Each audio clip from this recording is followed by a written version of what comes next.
نے کیس کر دیا. اور اگر آپ اپنے گھر کے اندر یہ کہہ دیں اپنے بھائی سے اس کی زمین واپس کر دو نہیں تو میں تمہارے خلاف گواہی دے دوں گا، صرف آپ بول کے دیکھ لیں. باپ چاہے جتنا بڑا عالم ہو بولے گا مولوی کا دماغ خراب ہو گیا، پگلا گیا ہے کیا دے، اپنے بھائی کے خلاف گواہی دینے جائے گا. اب پورا گھرانہ آپ کا دشمن ہو جائے گا. کیوں؟ اس لیے کہ آپ حق پر قائم ہو گئے. جب تک آپ حق پر قائم نہیں تھے سب کے آپ پیارے تھے، سب کے محبوب تھے، لیکن جو ہی حق پر قائم ہوئے زمانہ مکمل. حضرت لقمان نے نصیحت میں پہلے ہی کہہ دیا وَاصْبِرْ عَلَىٰ مَا أَصَابَكَ، اس راہ میں جو مصیبت پہنچے اس پر صبر کرنا. اور اس کے بعد کہا إِنَّ ذَلِكَ مِنْ عَزْمِ الْأُمُورِ، یاد رکھو یہ کام یعنی صبر کرنا بڑے ہمت کے کاموں میں سے ایک کام ہے، بڑے حوصلے کا کام ہے. یہ سب کے بس کی بات نہیں ہے. اس لیے جسے یہ حوصلہ نہیں ہو صبر کرنے کا وہ اس میدان میں قدم نہ رکھے. کیا ضرورت ہے دین کی دعوت کرنے کی؟ کیا ضرورت ہے کہ تم مبلغ بنو؟ کیا ضرورت ہے کہ دین کے داعی بنو؟ جاؤ کہیں پان کا ٹھیلا لگا لو، پان بیچو، چائے خانے کھول لو، ہوٹل کھول لو، چائے بیچو، مونگ پھلی بیچو. دین کی دعوت کے لیے نکلے اور جہاں کسی نے مخالفت کر دی بس اس کی دیا میا کر کے رکھ دیا. اور ہم یہ سمجھ رہے ہیں کہ ہم دائی بھی ہیں اور مبلغ بھی ہیں. ممکن ہی نہیں، امکان ہی نہیں. دین کا دائی تو وہ ہوتا ہے کہ اسے گالیاں دی جائیں، اس کے اوپر پتھر برسائے جائیں، مگر اس کے صبر اور استقامت میں ذرہ برابر لغزش نہ پیدا ہو. وہ ہے دین کا دائی اور وہ ہے دین کا مبلغ.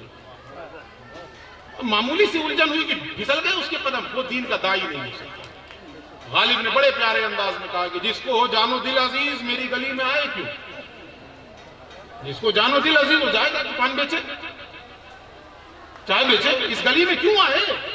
اس گلی میں وہ قدم رکھے جس کے اندر اتنا حوصلہ ہو.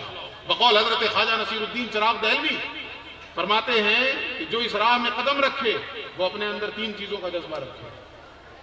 ان چیزوں کا فقیر کی جان، سنیں غور سے، فقیر کی جان، فقیر کا مال اور فقیر کی آبرو، تینوں امت محمد پہ قربان. جان بھی قربان کرنے کا جذبہ ہو، مال بھی قربان کرنے کا جذبہ ہو، اور سب سے بڑی چیز یہ ہے کہ آبرو تک قربان کرنے کا جذبہ. اگر ضرورت پڑے تو آبرو قربان کر دیں، حضور کی امت کے لیے آبرو بھی قربان کر دیں. لیکن ہم تو یہاں ذرا سا یہاں ٹھیس نہیں لگی کہ چراغ پا.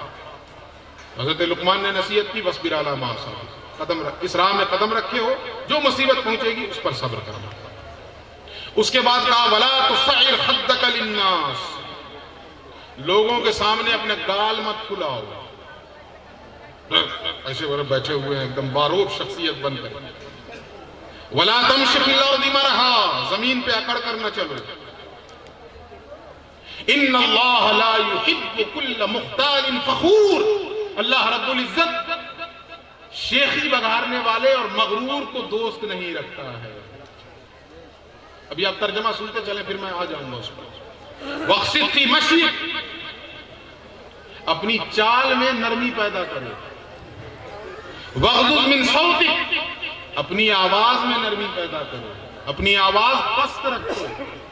ان انکر الاصوات لصوت الحمیر، اس لیے کہ آوازوں میں سب سے بری آواز گدھے کی. کیوں ہے سب سے بری آواز گدھے کی؟ بے وجہ چلاتا ہے. بری آواز کیوں ہے؟ بے وجہ چلاتا ہے. گدھا بولیے، گدھا بے وجہ چلاتا ہے. بولیے گدھا، بولیے نا، بے وجہ چلاتا ہے. اب جو بے وجہ چلاتا ہے وہی گدھا ہے. دونوں پہلو، گدھا بے وجہ چلاتا ہے اور جو بے وجہ چلاتا ہے وہی گدھا ہے. اب حضرت لقمان کی یہ نصیحت مکمل ہے. میں نے آپ نے 2 چیزیں بتائی تھی. اللہ رب العزت نے اپنے ان بندوں کو یہ مقام و مرتبہ عطا کیا ہے 2 خوبیوں کی بنیاد پر.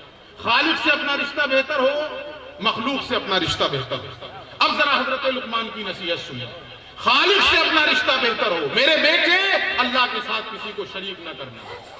خالق سے رشتہ بہتر کرنا، اس لیے کہ شرک سب سے بڑا گناہ ہے. میرے بیٹے نماز قائم رکھنا، خالق سے اپنا رشتہ بہتر کرنا. یہ کیا ہے؟ خالق سے اپنا رشتہ بہتر کرنا. میرے بیٹے بھلائی کا حکم دیتے رہنا، مخلوق سے اپنا رشتہ بہتر کرو. برائیوں سے روکتے رہنا مخلوق سے اپنا رشتہ بہتر کرو. اپنی چال میں میانہ روی رکھنا مخلوق سے اپنا رشتہ بہتر کرو. زمین پہ اکڑ کے نہ چلنا مخلوق سے اپنا رشتہ بہتر کرو. لوگوں کے سامنے غرور اور تکبر کا اظہار نہ کرنا مخلوق سے اپنا رشتہ بہتر کرو. حضرت لقمان جو ایک ولی ہے، وہ ولی اپنے بیٹے کو جو نصیحت کر رہا ہے، اس کی نصیحت میں یہی دو چیزیں تو ہیں. میرے بیٹے، اگر تم نے اپنے خالق سے رشتہ بہتر کر لیا اور اللہ کی مخلوق سے رشتہ بہتر کر لیا، جسے اللہ نے جیسے مجھے اپنا محبوب بنایا ہے، تجھے بھی اپنا محبوب بنایا. پوری نصیحت میں یہی تو ہے، اور کیا ہے؟ خالق سے اپنا رشتہ بہتر کرو، مخلوق سے اپنا رشتہ بہتر کرو. آج افسوس صد افسوس کہ ان دونوں رشتوں میں ہمارے یہاں کمزوری واقع ہوتی ہے. نہ تو خالق سے ہمارا رشتہ رہا، نہ مخلوق سے رہا. خالق سے بھی رشتہ ہے تو وہ صرف مخلوق کے لیے ہے. ہلا رہے ہیں تصویر تاکہ لوگ دیکھیں تو متوجہ ہو. ہماری متوجہ کرنے والی ذات اللہ کی ہے. وہ دیوانہ جنگل میں بیٹھا ہوگا، اللہ کے لیے اگر عمل کرے گا تو اللہ رب العزت اسے مرجع خلائق بنا دے گا. اور ہم ہزاروں اور لاکھوں کی بھیڑ میں بیٹھ کر اگر اللہ اللہ اللہ اللہ اللہ اللہ کرتے رہیں، اگر اللہ کے لیے نہ ہو تو ایک شخص بھی ہماری طرف متوجہ نہیں ہوگا. حضرت لقمان نے جو بھی نصیحت کی اس میں یہی چیز تو ہے. اچھا، اب اس کو دوسرے لفظوں میں کہہ دوں، علماء کی زبان میں کہہ دوں تو اس کو سن لیجیے. یہ تو میں نے صوفیہ کی زبان میں کہا. خالق سے اپنا رشتہ بہتر کرو، مخلوق سے اپنا رشتہ بہتر کرو. اب اسی نصیحت کو اور اسی پیغام کو اگر علماء کی زبان میں کہوں تو وہ زبان کیا ہوگی؟ وہ ٹیکنیکل ہوگی. سب سے پہلی چیز اصلاح عقائد. لا تشرک باللہ ان الشرک لظلم عظیم. یہ کیا ہے؟ عقیدہ درست کرو. اللہ کے ساتھ کسی کو شریک نہ کرنا، اس لیے کہ شرک سب سے بڑا گناہ ہے. اس کا تعلق عقیدے سے ہے کہ عمل سے ہے؟ عقیدے سے ہے. اچھا، یا بنی اقم الصلاۃ وامر بالمعروف وانہی عن المنکر. اصلاح اعمال، اصلاح عقائد کے بعد اصلاح اعمال. صرف عقیدہ درست کرنے سے کام نہیں چلے گا، اپنے اندر عمل کا نور بھی پیدا کرو. آج بڑے دکھ کے ساتھ میں یہ کہہ رہا ہوں، ہمارے اسٹیج سے کہا جا رہا ہے نماز پڑھنے سے کہا ہوتا ہے عقیدہ درست کرو. یہ شریعت کی توہین ہے، یہ استخفاف شرع ہے، یہ مردود زمانہ ہے ایسا شخص جو یہ بولتا ہے کہ نماز سے کیا ہوتا ہے. نبی فرماتے ہیں جعلت قرۃ عینی فی الصلاۃ، نماز میں میری آنکھوں کی ٹھنڈک بنائی ہوئی ہے. تو کہنے والا کہتا ہے نماز سے کیا ہوتا ہے؟ عقیدے کی درستگی کے پیغام دینے کا یہ مطلب نہیں ہے کہ آپ عمل پہ پردہ ڈالیں. ساری چیزیں ایک ساتھ ہونی چاہیے. لقمان نے اپنے بیٹے کو نصیحت کی، سب سے پہلی نصیحت اصلاح عقیدہ. عقیدہ درست کرو. اور عقیدے کے بعد یہ نہیں کہہ دیا جاؤ اچھا ہوا سانڈ کی طرح گھومتے رہو. نہیں، اقیم الصلاۃ، نماز قائم کرو. وامر بالمعروف، بھلائی کا حکم دو. ونہی عن المنکر، برائیوں سے روکو. اصلاح اعمال. اور اس کے بعد جو دو آیتوں میں نصیحت ہے وہ کیا ہے؟ اصلاح اخلاق. اخلاق بھی اپنے درست کرو، اخلاق بھی اعلیٰ کرو، اخلاق بھی بلند کرو. ولا تصعر خدک للناس، لوگوں کے سامنے گال نہ پھلاؤ. ولا تمشی فی الارض مرحا، زمین پہ اکڑ کے نہ چلو. لوگوں سے محبت سے پیش آؤ. آج میں تھوڑی دیر کے لیے معذرت کے ساتھ کہہ رہا ہوں، میں کرسی میں بیٹھ کے کر رہا تھا اور حضرت کے جانشین نیچے بیٹھے. اگر اخلاق نہ ہوتی تو یہ غصہ ہو جائے، ارے میرے سامنے کرسی پہ بدبخت ہے تو. ہوتا ہے کہ نہیں ہوتا آج کل؟ یہ وہ لوگ ہیں، یہ عاجزی ہے، یہ انکساری ہے. کرسی پہ بیٹھا ہے تو بیٹھا، کیا ہوا؟ اللہ والا نیچے بھی رہے گا تو وہ بڑا ہی رہے گا. ہمارے یہاں محاورہ کہا جاتا ہے کہ ہاتھی بیٹھا بھی رہے گا تو گدھا سے بڑا ہی رہے گا. ہم لوگ اپنے بڑکپن کو ظاہر کرنے کے لیے دیگر چیزوں کا سہارا لیتے ہیں. گال پھلاتے ہیں لوگوں کے سامنے، یوں آنکھ بھاؤں چڑھا کے بیٹھے رہے. اور جو چیلے چپاڑی ہوتے ہیں وہ بھی کہتے ہیں دور رہو حضرت جلال میں. وہ بھی بھگاتے ہیں، دور ہٹو دور ہٹو، حضرت بہت جلال ہے۔ میرے بھائی تم کس کی مسند پہ بیٹھے ہو؟ نبی رحمت للعالمین کی مسند پہ ہو، جو نبی سراپا رحمت ہے، تم اس کے جانشین ہو اور تم جلال کی بات کر رہے ہو۔ جس نبی نے اپنوں اور بیگانوں سب کو غیر سے لگایا، رنگ اور نسل کی تفریق مٹانے آئے، مصطفیٰ غیر کو سینے سے لگانے آئے، اور تم اس کی مسند پہ بیٹھے ہو، لوگوں کو دور بھگا رہے ہو۔ نفرت کا ماحول تم نے پیدا کر رکھا ہے۔ یہ تصوف نہیں ہے، یہ صوفیہ کا طریق نہیں ہے۔ صوفیہ کا طریق اصلاح عقائد، اصلاح اعمال، اصلاح اخلاق۔ لوگوں کے سامنے گال نہ پھلاؤ، اکڑ کے نہ چلو، غرور کا اظہار نہ کرو، تکبر کا اظہار نہ کرو، چلو بھی چال میں میانہ روی ہے۔ لوگ دیکھ کے کہہ دیں کہ یہ کوئی عام انسان نہیں، اللہ کا ولی جانا ہے۔ وَعِبَادُ الرَّحْمَنِ الَّذِينَ يَمْشُونَ عَلَى الْأَرْضِ هَوْنًا، رحمان کے بندے تو وہ ہیں جو زمین پر عاجزی کے ساتھ چلتے ہیں، جو زمین پر نرمی کے ساتھ چلتے ہیں۔ ان کی چال دیکھ کر پتہ لگ جاتا ہے۔ کہا جاتا ہے نا کہ لفافہ دیکھ کر خط کے مضمون کا پتہ لگ جاتا ہے، تو اللہ والوں کی چال دیکھ کر پتہ لگ جاتا ہے کہ یہ للو کلو نہیں، اللہ کا ولی ہے، یہ اللہ کا دوست ہے۔ اور جو غرور میں آئے، سینہ چوڑا کر کے آئے، تو ہم نے بھی کچھ کتابیں پڑھی ہیں، ہم کو سمجھ میں آ جاتا ہے۔ آپ جتنے جھرمٹ میں آوے ہیں، جتنے نعروں کی استقبال کے ساتھ آوے، ہمیں پتہ چل جاتا ہے کہ آپ کس کھیت کی مولی ہے۔ ہمارے سامنے پیمانہ اللہ کی کتاب اور رسول اللہ کی حدیث ہے۔ تو تین چیزیں، اصلاح عقیدہ، اصلاح عمل اور اصلاح اخلاق۔ اپنے اخلاق کو بلند کریں۔ اللہ کے نبی کے جس عمل کی سب سے زیادہ تعریف اللہ نے کی ہے وہ عمل اخلاق۔ جیسی تعریف اللہ نے اپنے حبیب کے اخلاق کی ہے، ویسی تعریف اللہ نے اپنے نبی کے کسی عمل کی نہیں کی ہے۔ یاد کر لیں اس بات کو۔ اور قسم کھا کے اللہ فرماتا ہے، نون والقلم وما یسطرون ما انت بنعمت ربک بمجنون وان لک لاجرا غیر ممنون وانک لعلی خلق عظیم۔ اللہ قسم کھا رہا ہے، اور کس چیز کی قسم؟ اللہ فرماتا ہے نون والقلم وما یسطرون، قسم ہے مجھے قلم کی اور اس کی تحریر کی۔ اور سارا نظام کائنات اسی قلم اور اس کی تحریر پہ ہی تو چل رہا ہے۔ یہ قلم کون ہے؟ کہ ہمارا والا قلم نہیں ہے، اس کی تحریر کیا ہے؟ تقدیر۔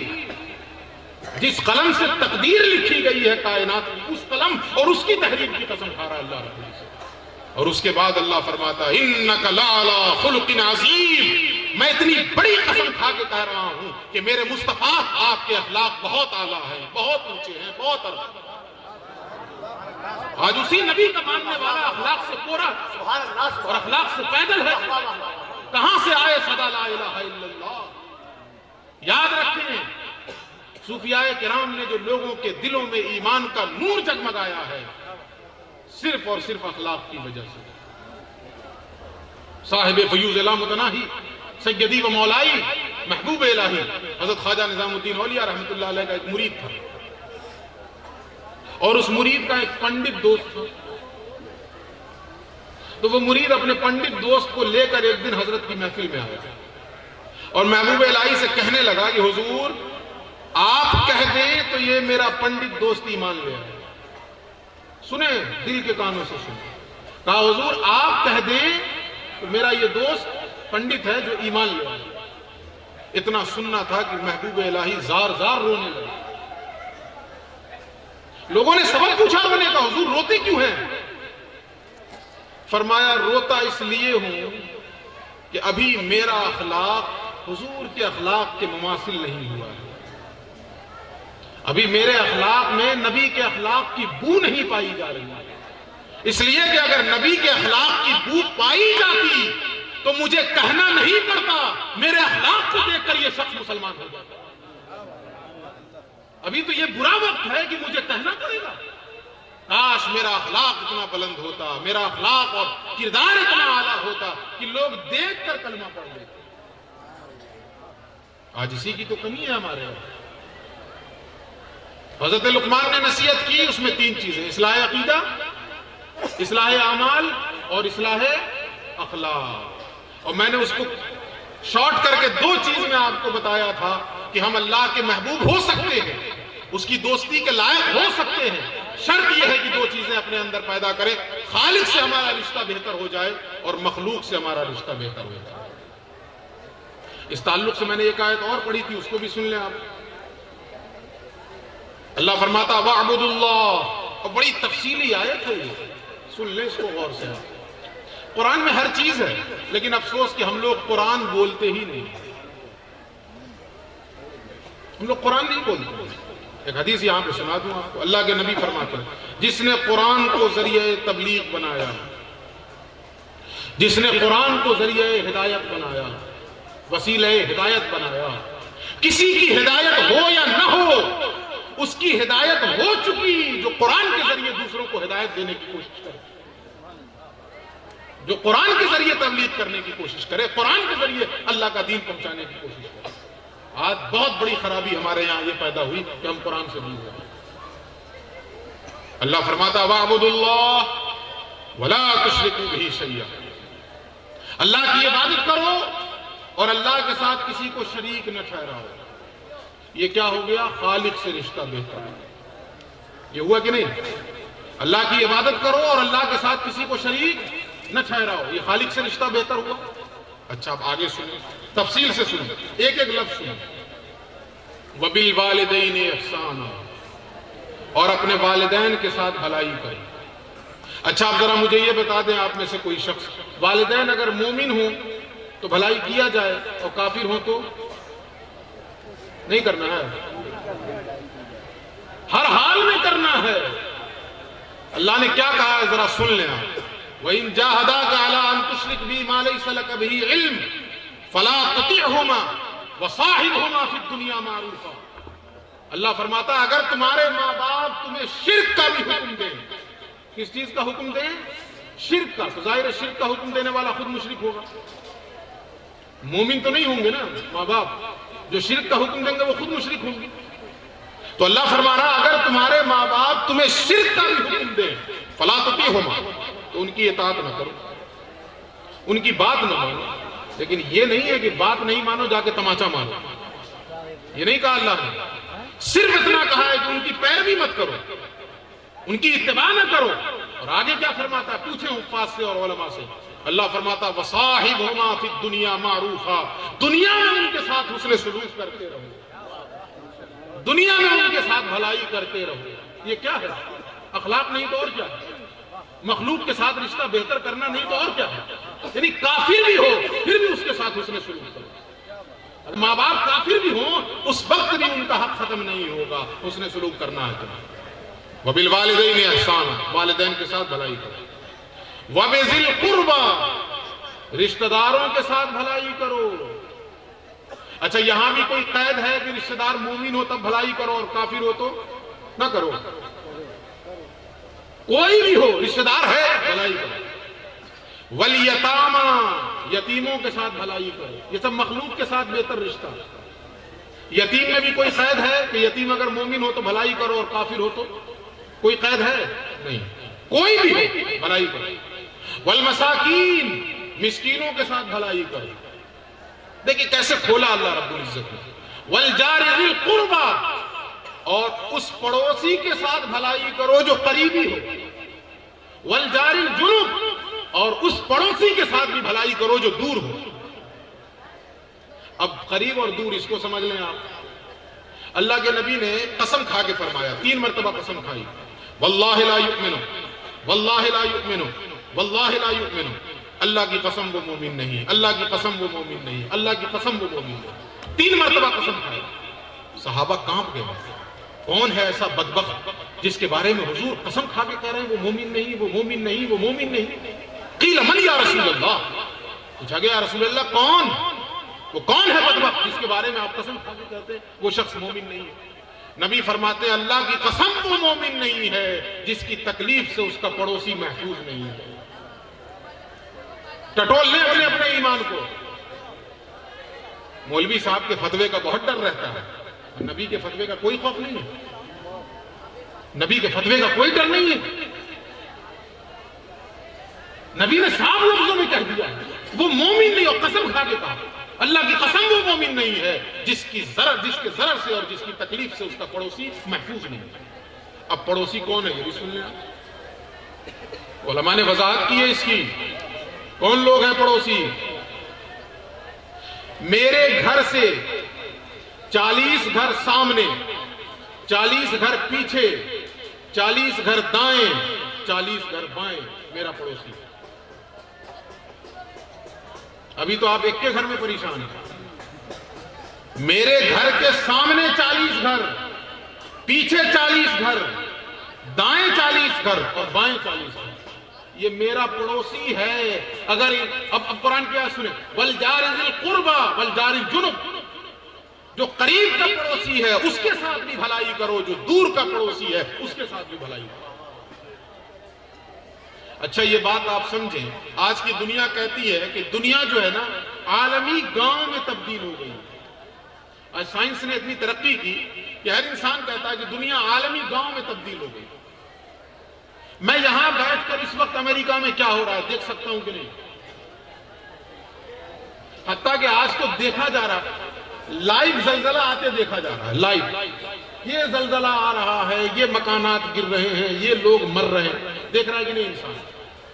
لائیو دیکھ رہا ہے۔ وہ سونامی کی لہریں اٹھی، اب آ رہی ہیں، بڑھ رہی ہیں، مکانات تباہ ہو رہے ہیں، لوگ بہ رہے ہیں، مر رہے ہیں، کٹ رہے ہیں، انسان دیکھ رہا ہے۔ عالمی گاؤں میں دنیا تبدیل ہوئی۔ لیکن مجھے بتائیں ذرا سا، اس تصور نے سسکتے ہوئے انسانیت کے زخم پہ کوئی مرہم رکھا؟ میں یہاں بیٹھ کے دیکھ رہا ہوں امریکہ میں تباہی آ رہی ہے، میرے دیکھ لینے سے ان کے دکھ کا علاج ہوا کوئی علاج؟ لیکن 1450 برس پہلے رسول اللہ نے جو گلوبلائزیشن کا تصور دیا ہے، دنیا کو جو عالمی گاؤں کا تصور دیا ہے، وہ تصور بھی ذرا اپنے پیش نظر رکھیں۔ محسن انسانیت نے جو تصور کیا، دنیا عالمی گاؤں میں تو 1450 برس پہلے تبدیل ہو چکی تھی، پیغمبر نے تصور دے دیا تھا۔ اور وہ تصور کیا ہے؟ میرے گھر سے 40 گھر میرا پڑوسی ہے نا، میرا پڑوسی ہے۔ اب میری ذمہ داری ہے کہ میں اپنے گھر کے ارد گرد 40 گھر کی خبر رکھوں، ان کی دستگیری کروں، ان کے گھر میں کوئی کمی ہو تو اسے پوری کروں۔ اب میں ایک گھر سے دوسرے گھر کی مثال نہیں دوں گا ورنہ بات لمبی ہو جائے گی۔ جو میرا 40واں گھر ہے، پھر اس کے گھر سے 40 گھر جوڑ لیجئے، اس کا پڑوسی ہوا کہ نہیں؟ پھر اس کا جو 40واں گھر ہے، پھر اس کے گھر سے جوڑ لیجئے 40 گھر، اس کا پڑوسی۔ اس طریقے سے آپ جوڑتے چلے جائیے، ہر چہار جانب 40 گھر، پوری دنیا ایک پڑوس میں تبدیل ہو جائے گی۔ ہو جائے گی کہ نہیں تبدیل؟ پوری دنیا ایک پڑوس میں۔ اور پھر پیغمبر کے اس فرمان کو پیش نظر رکھو، مومن نہیں ہو سکتے جب تک تمہارا پڑوسی تم سے مطمئن نہیں ہے۔ اب اگر یہاں کا انسان ہو اور صرف یہ تصور کر لے کہ ہمیں امریکہ نہیں اپنے پڑوسی کی مدد کرنا ہے، تو میں 40 گھر اگر دیکھ لوں گا، وہ 40واں 40 گھر دیکھ لے گا، وہ 40واں 40 گھر دیکھ لے گا۔ رسول اللہ کے اس تصور گلوبلائزیشن سے پوری دنیا میں امن قائم ہو جائے گا اور پوری دنیا کے ساتھ بھلائی اور حسن سلوک بھی ہو جائے گا۔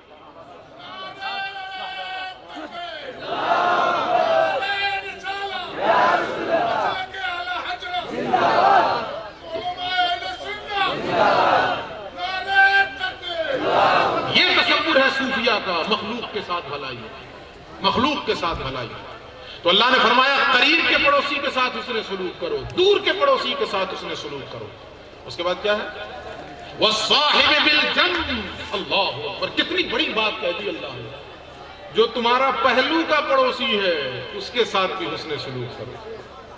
اب پہلو کا پڑوسی کون ہے اس کو سن لیجیے۔ آپ سفر کرتے ہیں نا، ٹرین میں، بس میں، گھنٹہ 2 گھنٹے کا آپ کا سفر ہوتا ہے، آپ کی بغل والی سیٹ پر جو بیٹھا ہوا ہے وہ ہے وَالصَّاحِبِ بِالْجَنْبِ، وہ آپ کے پہلو کا پڑوسی ہے، آپ کی اسلامی ذمہ داری ہے۔ 1 گھنٹہ اگر وہ آپ کے ساتھ سفر میں ہے تو یہ 1 گھنٹہ آپ اس کے ساتھ اس میں سلوک کریں،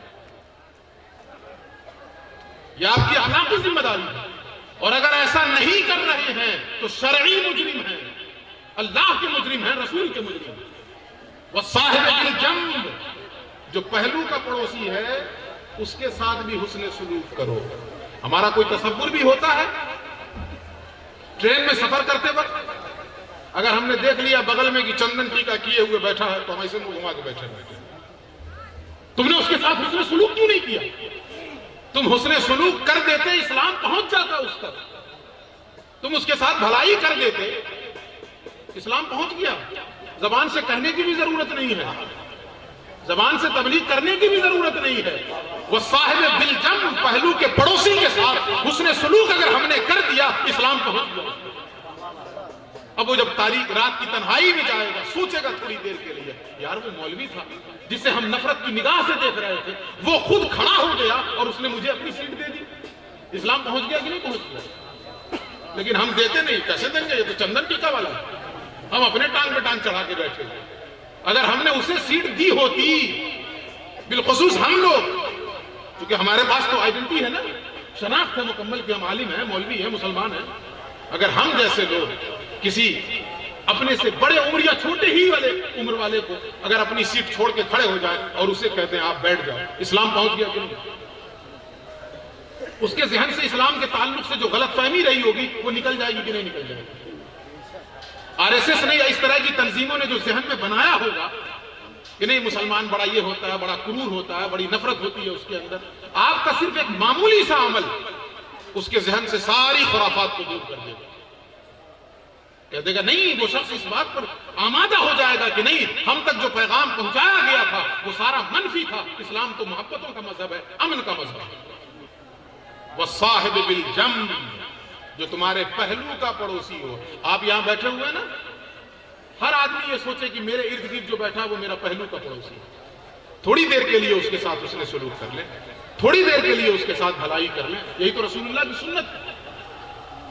پڑوسی کے ساتھ تو کرتے ہی تھے, اور تھوڑی دیر کے لیے اگر موقع مل جاتا تھا حضور اس کے ساتھ بھی اس نے سلوک کر دیا. اس کے بعد اللہ فرماتا ہے وابن السبیل, اور مسافر کے ساتھ اس نے سلوک کرو.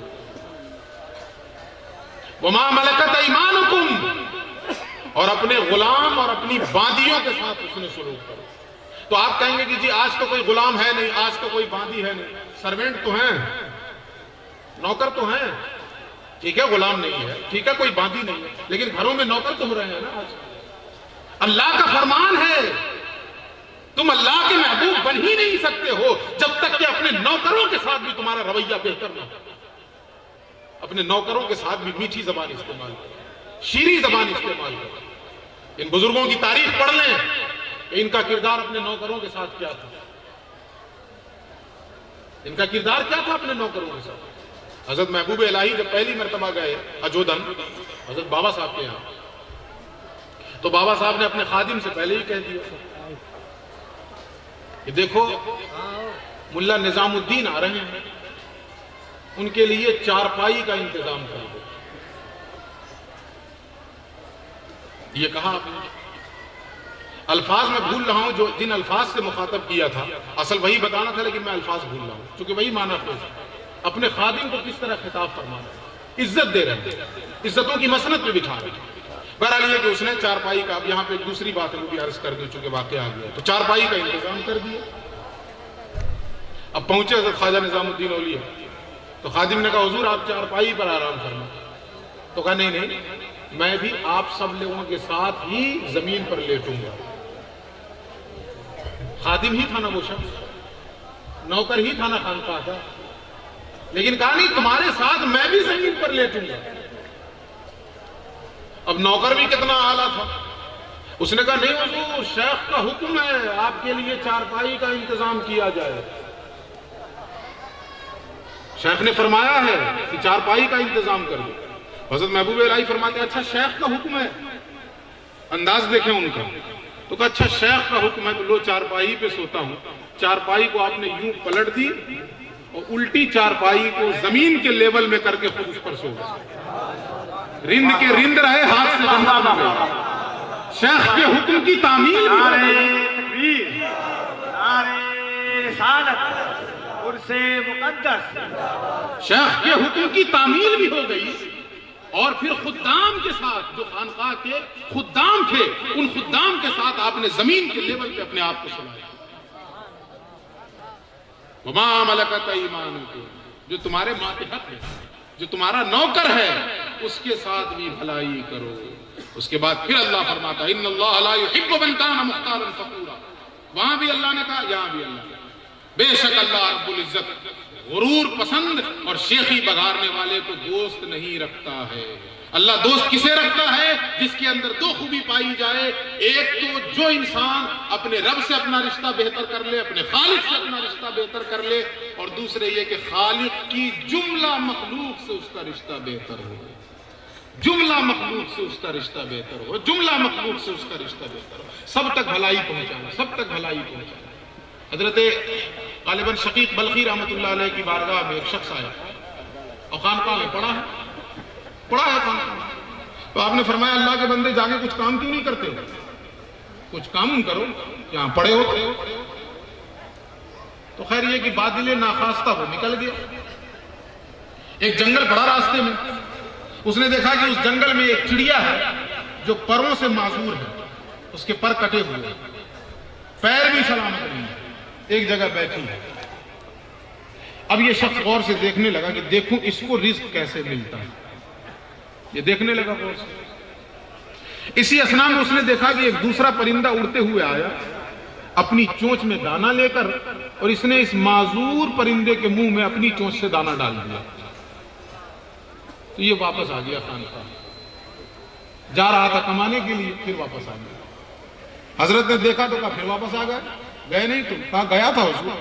تو کہا کیوں آ گئے؟ تو کہا اللہ کی رزاقیت پہ یقین ہو گیا اس لیے چلا گیا۔ کہا وہ کیسے؟ کہا میں نے جنگل میں ایک معذور پرندے کو دیکھا اور میں یہ سوچ رہا تھا کہ وہ پیٹ کیسے بھرے گا اپنا، اسی اثنا میں نے دیکھا کہ دوسرا پرندہ اپنی چونچ میں دانہ لے کر آیا اور اس نے اس معذور پرندے کے منہ میں دانہ ڈال دیا۔ تو جب اللہ رب العزت اس معذور پرندے کو روزی دے سکتا ہے تو مجھے کیوں نہیں دے گا؟ میں بھی خانقاہ میں بیٹھا اللہ اللہ کروں گا، اللہ مجھے روزی دے گا۔ اس کے جواب میں حضرت نے پیٹھ نہیں تھپتھپائی، شاباشی نہیں دی، واہ واہ بڑا ایمان تمہارا مضبوط ہو گیا۔ کہا بے وقوف، تم نے اس پرندے کی طرح بننا پسند کیا جو معذور تھا، کاش تم یہ دیکھ کر یہ سبق حاصل کرتے کہ اللہ مجھے اس پرندے کی طرح بنا دے کہ میں بھی محنت کروں، اپنی چونچ میں دانہ لے کر آؤں اور امت کے غریبوں کا پیٹ بھرنے کی کوشش کروں۔ تمہیں تو یہ عبرت حاصل کرنی چاہیے، تم نے یہ عبرت لی، یہ نصیحت حاصل کی۔ جاؤ جا کر محنت کرو اور اس جذبے سے محنت کرو کہ اللہ کی مخلوق کا پیٹ بھرنے کا انتظام تم کرو۔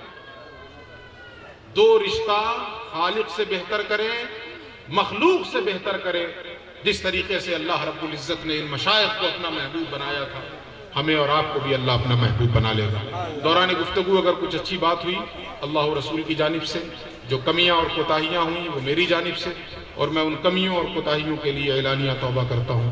استغفر اللہ ربی من کل ذنب واتوب الیہ۔ عطا اسلاف کا جذبہ دروں کر، شریک زمرے لا یحزنوں کر، خرت کی گتھیاں سلجھا چکا میں، میرے مولا مجھے صاحب جنوں کر، میرے مولا مجھے صاحب جنوں کر، میرے مولا ہمیں صاحب جنوں کر۔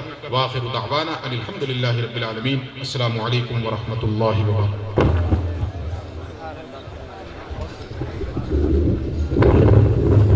فیضان ہم شبیہ غوث اعظم، نعرہ تکبیر، نعرہ رسالت، نبی کے لطف و کرم کا نظام چلتا ہے کہ بادشاہ سے آگے غلام چلتا ہے۔ یا رسول اللہ تیرے کرم سے ہے لفظوں کی آبرو، ورنہ کلیم کون ہے کس کا کلام چلتا ہے۔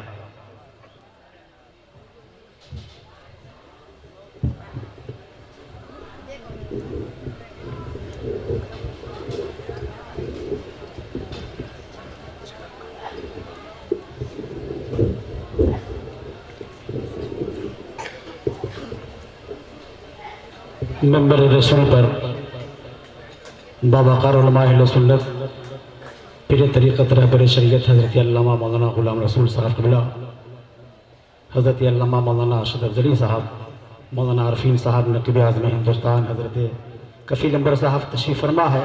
حضرات ذرا ماحول بنائیے، وہی ماحول بنائیے جو شروع میں آپ نے ماحول بنایا تھا۔ درود شریف پڑھے بڑی تیزی کے ساتھ، اللہم صلی علی سیدنا مولانا محمد بارک وسلم، صلاۃ و سلام علیک یا رسول اللہ، صلاۃ و سلام علیک یا حبیب اللہ صلی اللہ تعالیٰ علیہ وسلم۔ ان لوگ کو ذرا اٹھا دیجیے۔ ہاں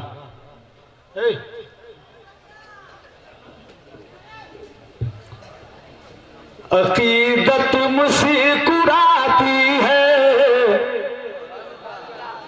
زور سے ہاں بہت آپ آرام کر لیے ہیں ہے نا. عقیدت مسکراتی ہے، عقیدت مسکراتی ہے، عقیدہ جگمگاتا ہے. عقیدت مسکراتی ہے، عقیدہ جگمگاتا ہے. عقیدت مسکراتی ہے، عقیدہ جگمگاتا ہے. کہ عقیدت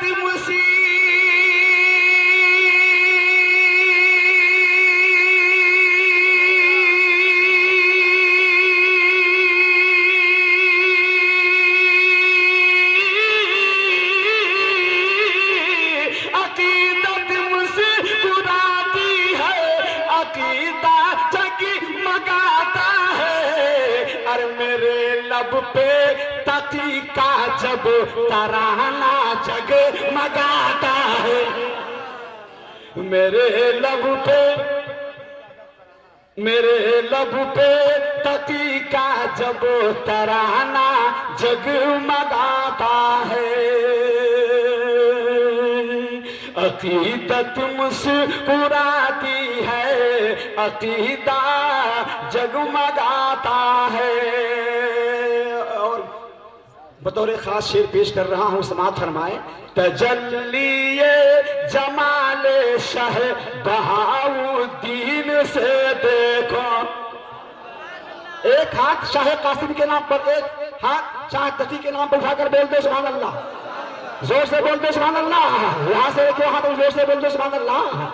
تجلی جمال شہ بہاؤالدین کے سے دیکھو.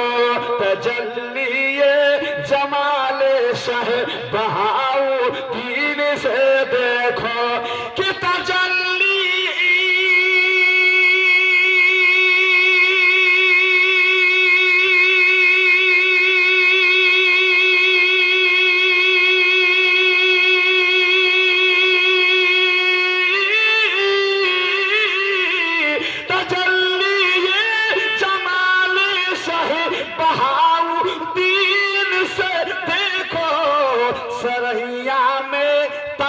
کا خان وعدہ جگمگاتا. نعرہ رسالت عرص سرکار تقی. سریا میں تقی کا خان وعدہ. پورا مجمع بولے جگمگاتا ہے. زور سے بولیے اور زور سے. سریا میں تقی کا خان وعدہ جگمگاتا ہے. سید مخصوص صاحب بلا دعاؤں کے ساتھ شعر سماعت فرمائیں. کہ میرے ایمان پہ حملہ وہاں بھی کر نہ پائے گا. میرے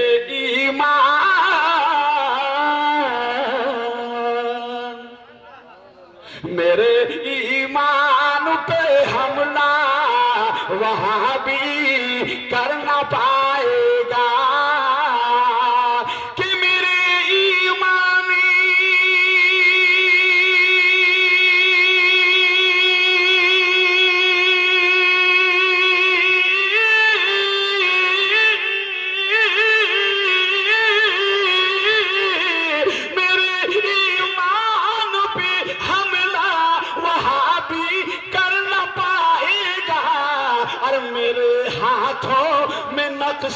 بند سجدہ جگمگاتا ہے. میرے ہاتھوں میں نقش بند سجدہ جگمگاتا ہے. میرے ہاتھوں میں نقش بند سجدہ جگمگاتا ہے. صاحب سجادہ علامہ غلام رسول صاحب قبلہ تشریف فرما ہے. دعاؤں کے ساتھ پرویز بھائی ارشد صاحب ماشاءاللہ تشریف لے آئے. میں سمجھ رہا تھا انشاءاللہ ضرور آئیں گے. بڑے اچھے ہیں ماشاءاللہ, دعاؤں سے نواز رہے ہیں تمام علماء اہل سنت. ہاں آ گئے ہیں بالکل تیزی کے ساتھ. شعر دیکھیں. سخی ابن اسٹیج کے لوگ تو بولیں گے فجر کے بعد. ہاں آپ بول رہے ہیں زور سے بولیے, دعاؤں سے نواز دیجیے, بول دیجیے. سخی ابن سخی ہے غیر سے کیوں مانگنے جائے. سخی ابن سخی ہے غیر سے کیوں مانگنے جائے. بول دیجئے زور سے. ارے ہاتھ اٹھا کر تو لہرا کا بول دیجیے سبحان اللہ. سخی ابن سخی ابن سخی ہے غیر سے کیوں مانگنے جائے. کہ سخی ابن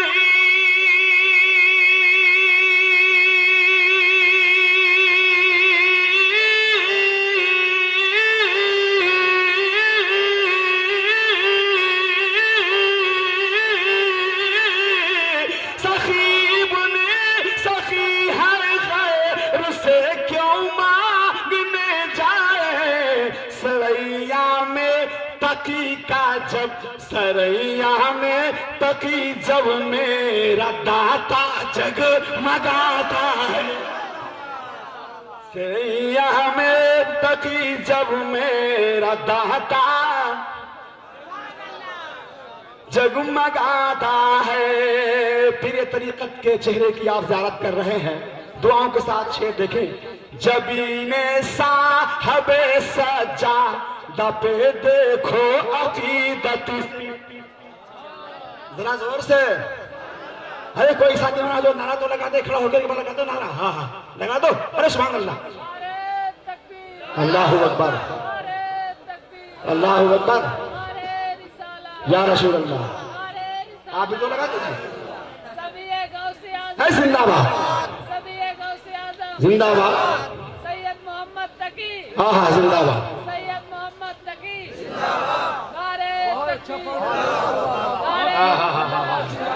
ذرا آپ بھی تو لوگ لگا دیجیے کھڑے ہوئے کبے صاحب میں ماشاءاللہ بڑا اچھا لگ رہا ہے سبحان اللہ. شعر دیکھیے طفیل بھائی. جبین صاحب سجاد پہ دیکھو عقیدت سے. زور سے.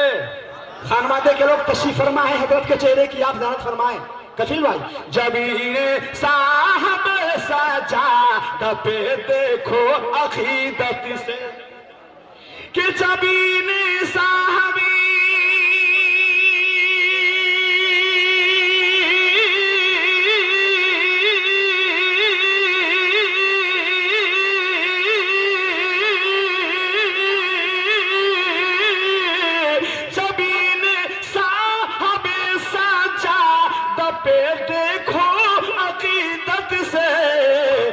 مجدد الفسانی کا امام جگمگاتا ہے.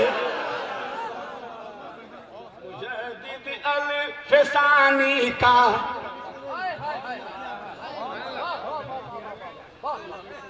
جبین سا. کفیل بھائی ماشاءاللہ. جبین صاحب سجاد پہ دیکھو عقیدت سے. کہ جبین صاحب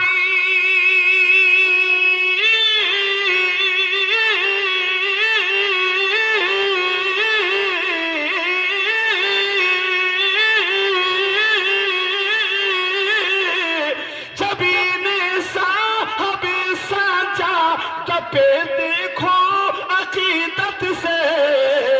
مجدد الفسانی کا امام جگمگاتا ہے.